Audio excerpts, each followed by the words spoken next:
Brought to you by V-Guard, co-powered by Sensodyne and Vimal. పలుకులలో kesari.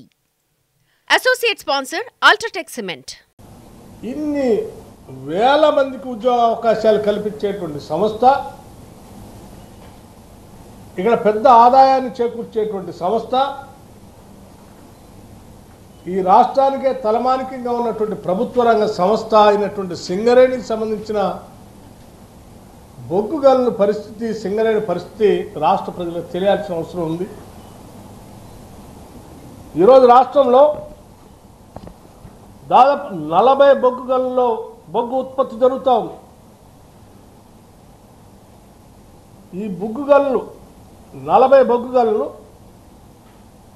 2032-33 కల్లా దాదాపు 22 బొగ్గు గనులు మూసివేతకు గురవుతాయి. అంటే బొగ్గు అయిపోతుందా అంటే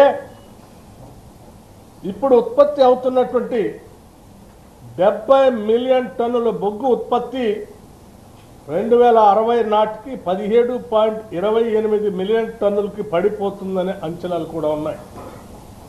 అంటే ఎంత గణనీయంగా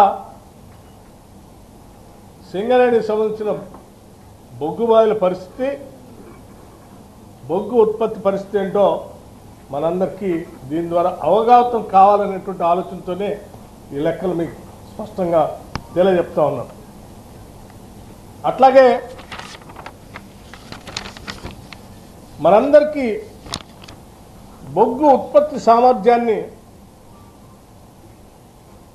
2031-32 సంవత్సరం వరకు నిలబెట్టుకోవాలన్నా, కనీసం ఈ కార్యక్రమం సజావుగా జరగాలన్నా సింగరేణి యాజమాన్యం కొత్త బొగ్గు గనుల్ని సంపాదించాల్సిందే. ఇది అనివార్యం.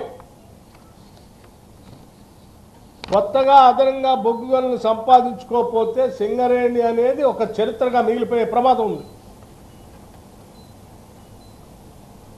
అయితే ఇక్కడ సమస్యల్లో గతంలో గోదావరి పరివాహ ప్రాంతంలో ఉన్నటువంటి కోల్ బ్లాక్స్ అన్నీ కూడా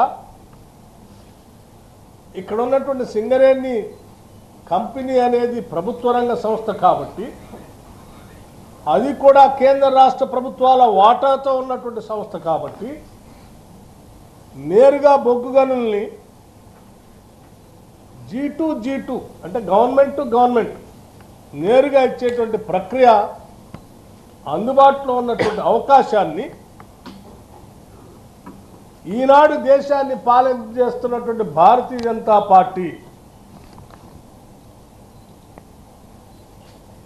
mines and minerals development and regulation act 1957 కి సవరణ తీసుకొని వచ్చి అది 2015 24 ఫిబ్రవరి నాడు.